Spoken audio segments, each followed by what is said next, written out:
Assalamualaikum warahmatullahi wabarakatuh. Bismillahirrahmanirrahim. Alhamdulillahirrahmanirrahim. Wabihi nasta'in ala umati dunia waddin. Wassalatu wassalamu ala ashrafil mursalin wa ala alihi wa sahbihi ajma'in wa man tabi'um ihsan ila yaumiddin.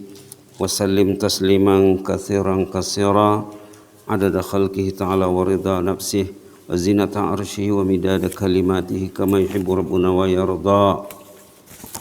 Alhamdulillah, kita bersyukur kepada Allah. Allah masih memanjangkan usia kita, masih mendekatkan hati kita ke rumahnya. Tanda Allah sayang dengan kita, ya. Kasih sayang Allah itu ada dua. Kasih sayang Allah itu ada dua. Kita kena ingat, Rahman Rahim Allah itu terbagi dua. Satu umum, satu khusus. Satu umum, satu khusus. Umum semua dikasihnya hidup, semua dikasihnya nyawa, semua dikasihnya akal, dikasihnya tenaga, dikasihnya kesehatan, dikasihnya sumber rezeki. Itu kasih sayang umum. Kasih sayang khusus, orang itu dimudahkannya berbuat taat. Tandanya orang itu dijaga Allah. Bukan semua orang yang dapat, ya. Mungkin tidak sampai 10%. Mungkin tidak sampai 10%. Kita masih bersama kisah Imam Hasan Basri. Barangkali belum habis pagi ini.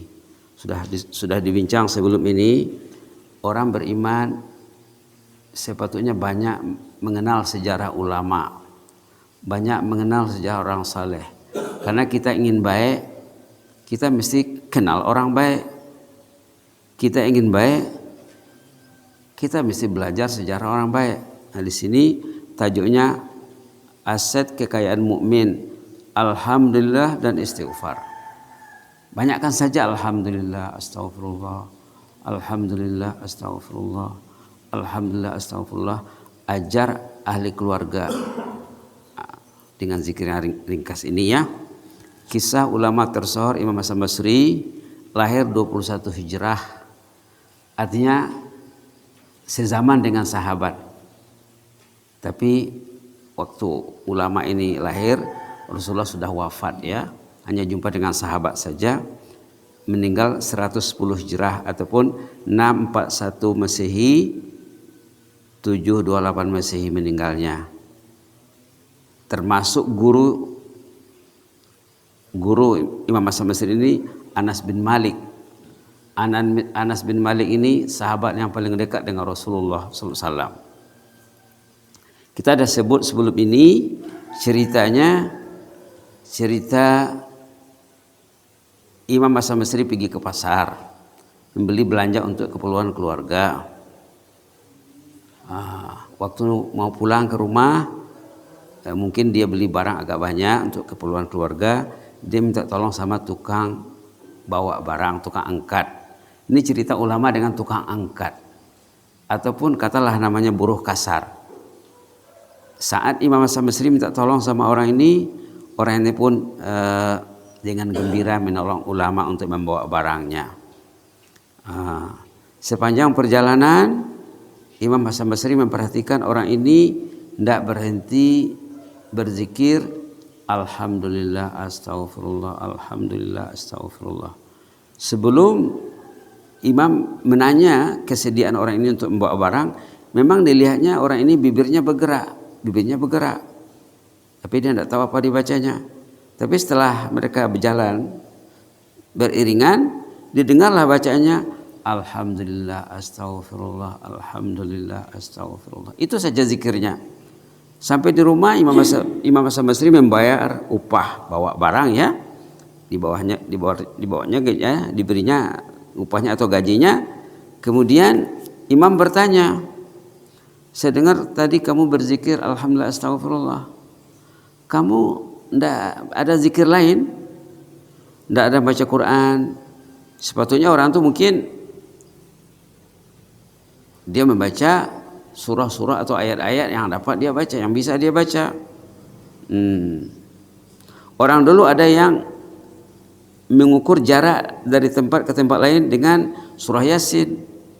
Dari sini ke sana berapa? Oh, ini satu surah Yasin saja. Orang dulu ada yang macam itu ya. Dari sini ke sana berapa? Ini satu suratul Baqarah, satu suratul Mulk, satu suratul Waqiah. Ataupun dari rumah ke sawah berapa? Oh, 3 suratul Waqiah saja. Nah, tadi malam guru kita di sini menerangkan fadilat baca surah apa? Suratul Waqiah, suratul Mulk, surah Sajadah.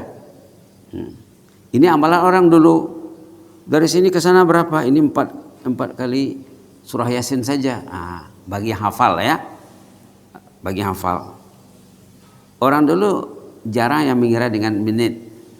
Mengira jarak, menghitung jarak dengan zikir. Subhanallah. Lalu bila ditanya oleh Imam Hasan Basri, zikir kamu yang 2 ini saja. Jadi macam dari satu sisi Imam Hasan Basri macam merasa aneh, tidak tahu yang lain, gitulah kira-kira maksudnya. Lalu diterangkan oleh orang ini, saya sebenarnya alhamdulillah 5 juz Al-Quran ada di dada saya. Saya sudah hafal 15 juz Al-Quran, kurang lebih lah ya macam itu ya, ataupun separuh Al-Quran katanya. Tetapi saya fikir-fikir, bukan tidak mau baca Quran. Saya mau baca Quran, tetapi saya fikir kehidupan kita ini rumusan ya. Itu kita bilang sebenarnya ini rumusan hidup. Kita mesti tahu rumusan. Kesimpulan hidup katanya ada 2 saja secara garis besarnya. Pertama, kita ini menerima nikmat 24 jam. Nikmat tidur, tadi malam kita tidur. Nikmat bangun tidur, kita sudah bangun. Nikmat berangkat ke masjid. Nikmat duduk di masjid. Nikmat solat sunat. Nikmat solat berjamaah. Nikmat berzikir sesudah solat. Berdoa sesudah solat. Doa berjamaah. Nikmat datang solat saja ya, kata ulama.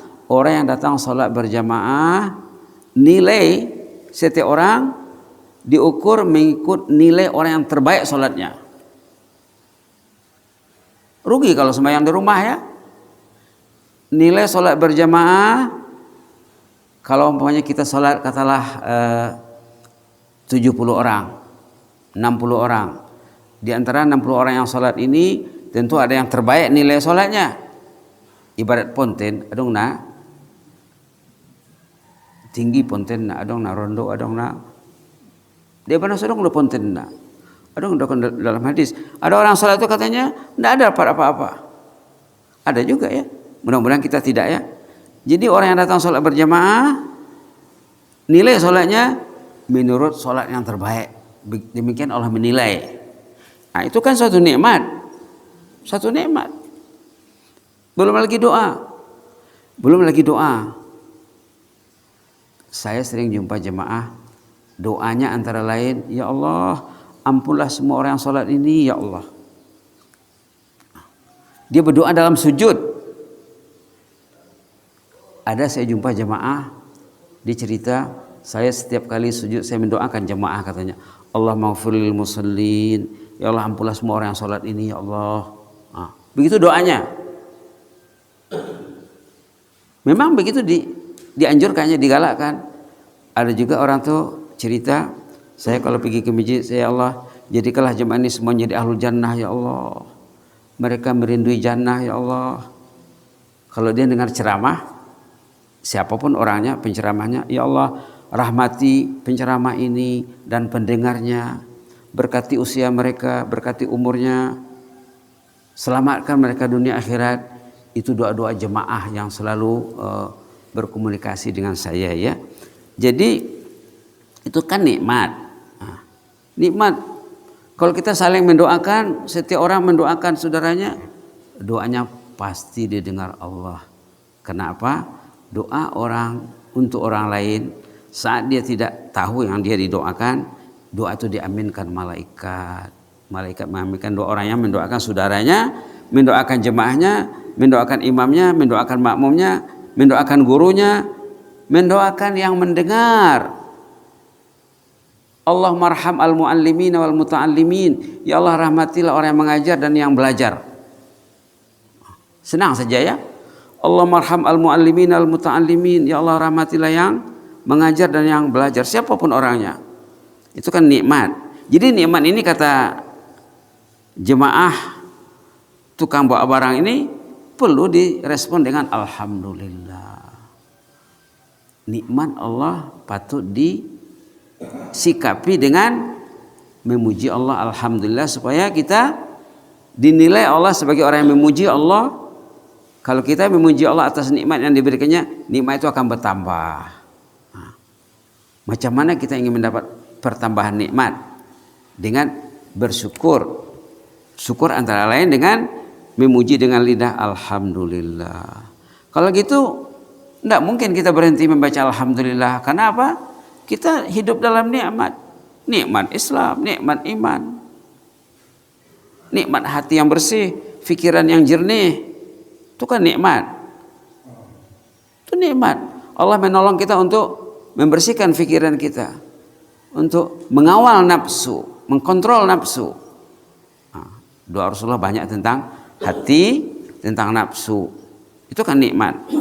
Jadi saya ini katanya hidup dalam nikmat, perlu saya sikapi dengan alhamdulillah, supaya Allah tahu yang saya ini memuji Allah atas nikmat yang diberikannya, dan supaya nikmat tadi bertahan dan berkembang. Kalau kita lupa kepada nikmat yang diberikan Allah, kita lupa berhamdalah, kita lupa membaca alhamdulillah, kita lupa bertahmid, apa kata Allah? Orang ini sudah badannya sehat, tidurnya nyenyak, tidak mau lidahnya bertahmid memuji aku, kata Allah. Orang ini lupa, orang ini lalai. Nah, bahaya ya, bahaya kalau orang itu termasuk kategori yang lupa dan lalai. Nauzubillah. Jadi itulah keterangannya, saya membaca tahmid alhamdulillah karena mengenang nikmat Allah, mensyukuri nikmat Allah dengan lidah. Satu lagi tentang istighfar, tentulah kadang-kadang nikmat yang diberikan Allah ini kita tidak dapat mensyukurkan sepenuhnya. Kadang-kadang kita lupa pengaruh nafsu ya, pengaruh syaitan iblis, pengaruh manusia. Yang mempengaruhi manusia ini ada 4.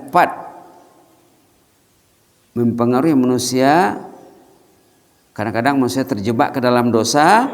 Ada 4 faktor yang mengganggu dalam kehidupan ini. Pertama, nafsu yang belum dididik. Nafsu di dalam dirinya belum dididik lagi, belum diterbiah. Yang kedua, syaitan. Yang ketiga, manusia. Kadang-kadang suaminya, kadang-kadang istrinya, kadang-kadang suami istri, kadang ayah dan ibu tak betul, lalu anaknya tak betul. Kadang saudara, kadang jiran, kadang teman akrab. 3 sudah ya. Yang keempat, kata ulama, keduniaan, harta benda. Harta benda pun dapat menyesatkan kalau tidak dikelola, tidak diurus dengan baik. Jadi 4. Nah, karena pengaruh yang 4 inilah manusia mudah terjebak ke dalam dosa. Di era globalisasi sekarang, 4 faktor itu ada dalam benda, perkara, media yang digenggam. Di sini ada 4 faktor yang selalu merangsang manusia, mendorong manusia, menjerumuskan manusia dalam lembah kedosaan. Itulah kesimpulannya. Jadi kita lihat apa kata Imam Hasan Basri. Lantas Imam Hasan Basri menyadari hakikat ini, malah beliau meyakinkan si pemikul barang seraya menegaskan ternyata si pembawa barang lebih memahami agama berbanding dengan Hasan Basri sendiri. Ini dia tawaduknya ya. Berarti katanya kamu lebih hebat dari saya loh katanya. Oh, kalau begitu cara berpikir kamu hebat orangnya. Walaupun dia hanya buruh kasar saja, tapi cara berpikirnya halus dan tinggi sekali. Bahwa dia melihat kehidupan ini, orang itu ada dalam 2 keadaan. Sama ada menerima nikmat, dan memang nikmat itu kita terima 24 jam ya. Selagi kita hidup, selagi kita sehat, nikmat itu kita nikmati kita mengkecapinya, menerimanya 24 jam, dan kadang-kadang kita terjerumus ke dalam kelalaian, kedosaan dan kemaksiatan, lalu dosa ini perlu ditebus dengan astaghfirullah. Itulah maka berzikir dia alhamdulillah astaghfirullah, alhamdulillah astaghfirullah. Ini rumusan yang kita buat juga, yang di bawahnya, rebutlah 2 zikir ringan ini dalam keseharian Anda dan insan tersayang, suami istri, anak, menantu, babere, parumain, cucu, cicit, ahli keluarga. Sungguh banyak nikmat Allah yang diterima yang patut disyukuri secara lisan dengan menyebut alhamdulillah. Alhamdulillah itu bersyukur secara lisan ya. Nah, kalau bersyukur secara perbuatan macam mana? Ya melangkah ke masjid, berjalan dia, itu syukur dengan perbuatan. Syukur dengan perkataan, memuji, menyebut-nyebut. Menyebut-nyebut, selalu kita sebut sama anak-anak di rumah, alhamdulillah ada barang yang mau dimakan, ada makanan, ada minuman, ada rumah, ada rezeki. Ini semuanya Allah yang menganugerahi, yang memberikan sama kita. Selalu kita puji sama anak, biar anak tuh paham waktu mau makan, nak jangan lupa basmalah ya. Siapa yang ngasih kita rezeki? Allah katanya. Siapa yang ngasih kita sehat? Allah. Siapa yang ngasih kita enak? Apapun yang dimakannya terasa enak, walaupun bolgang ya. Oh, enak rasanya. Itu semuanya nikmat Allah yang betul kita bincang dengan ahli keluarga. Baik. Sungguh banyak nikmat Allah yang diterima yang patut disyukuri secara lisan dengan menyebut alhamdulillah agar nikmat tetap bertambah dan meningkat. Tengok Quran surah Ibrahim ayat 7 itu ya. Sana Allah berjanji nikmat yang disyukuri itu akan bertambah dia. Akan bertambah. Demikian juga sangat banyak kelemahan dan kelalaian terhadap Allah yang patut ditebus dan ditutupi secara lisan dengan istighfar dan taubat kepada Allah. Imam Hasan Basri selaku tokoh ulama dan ilmuwan tersohor mengakui keutamaan zikir pendek yang ringan ini. Mari sama-sama kita merebutnya. Itu dia ya. Ini teks Arab. Asal ceritanya mungkin ada yang minat Arab. Anak-anak kita mungkin ada yang sekolah purba dan lain. Ada cerita Arabnya. Terjemahnya itulah yang di atas tadi ya. Di belakang tambah lagi dengan macam makna tersirat di balik kisah tersurat. Orang beriman selalu membaca makna tersirat. Makna tersirat dalam hidup ini lebih banyak daripada yang tersurat. Ini kitabullah Al-Quran 30 juz, tapi makna tersiratnya yang ditulis dalam tafsir ya akhirnya tersurat juga sangat banyak. Jadi dari kisah tadi kita bisa merumuskan di sini paling kurang ada 25 makna tersirat. Kita lihat 1-2 dulu ya. Imam Hasan Basri adalah sosok ulama keanamaan tersohor ya, malah tergolong tokoh tabi'in terkemuka. Beliau adalah murid sahabat Rasulullah SAW, termasuk gurunya Anas bin Malik radhiyallahu anhu yang bersama Rasul dari kecil. Subhanallah, subhanallah, subhanallah. Menyingkap kisah salihin adalah ke arah merealisasikan tujuan ibadat salat, terutama bacaan Al-Fatihah, ihdinas siratal mustaqim, siratal ladzina an'amta 'alaihim, maksudnya itu. Itu keterangannya dalam surah An-Nisa. Siapa mereka itu siratal ladzina an'amta 'alaihim? Dalam surah An-Nisa dinyatakan an-nabiyyin wasiddiqin wasyuhada wassalihin. Nanti bisa dilihat di rumah ya, yang dalam kurung itu surah An-Nisa ayat 69, maaf ya. Malah cara terbaik dan jalan pintas untuk membenahi diri si mukmin. Kalau kita ingin baik, semua orang ingin baik ya, mesti banyak membaca kisah salihin, sejarah salihin. Tadi malam Ustadz kita cerita tentang apa? Tentang katanya surah Al-Waqiah, doa suratul Waqiah. Ada jemaah yang jumpa katanya dulu sama almarhum Tuan Poso minta doa Al-Waqiah. Akhirnya katanya berapa kali dia pergi haji dan umrah, katanya 19 kali ya. 19 kali katanya. Dan saya juga dulu pernah meminta sama almarhum Tuan Poso satu doa Ya Allah lehen majuludu ana patenne ayah daningku palai lehen nama Allahumma la tusbit fi qalbi aduwi wadai waj'alil qur'anal azima syifai wa dawai anal alilu antal mudawi. Dia dikasih 4 mata face to face. Saya dengan ayah tuh duduk di beranda rumahnya, di teras rumahnya. Ayah dok lehen majuludu ayah dan so torang rohana marsyajarot. Dikasihnya doa Allahumma la tusbit fi qalbi aduwi wadai waj'alil qur'anal azima syifai wa dawai anal alilu antal mudawi. Sampai sekarang diamalkan. Doa supaya terang hati. Doa supaya Quran jadi obat. Imai lehena. Nanti mungkin dikasih ya. Ayo kita baca dulu. Allahumma la tusbit fi qalbi aduwi wadai waj'al al-Qur'an al-azim syifai wadawai anal alilu wa antal mudawi. Allahumma la tusbit fi qalbi aduwi wadai waj'al al-Qur'an al-azima syifai wadawai anal alilu wa antal mudawi. Allahumma la tusbit fi qalbi aduwi wadai waj'alil qur'anal azima syifai wadawai anal alil wa antal mudawi. Maksud doa itu ya Allah, jangan engkau biarkan musuh bersarang di hatiku. Musuh itu memang selalu masuk hati manusia. Tolong buang ya Allah. Tolong singkirkan musuh dari hatiku ini. Jadikanlah Quran ini sebagai obat, penyembuh dan penawar bagiku. Saya ini sakit ya Allah. Engkaulah dokternya. Anal alilu antal mudawi. Saya ini sakit ya Allah. Kita mengaku kita ini banyak kelemahan, banyak penyakit, banyak masalah. Allah itu dokternya. Bila Allah itu merawat orang itu insya Allah penyakitnya akan dapat diatasi dengan baik. Mudah-mudahan bermanfaat lah ya. Allahumma zidna wa la tanqusna.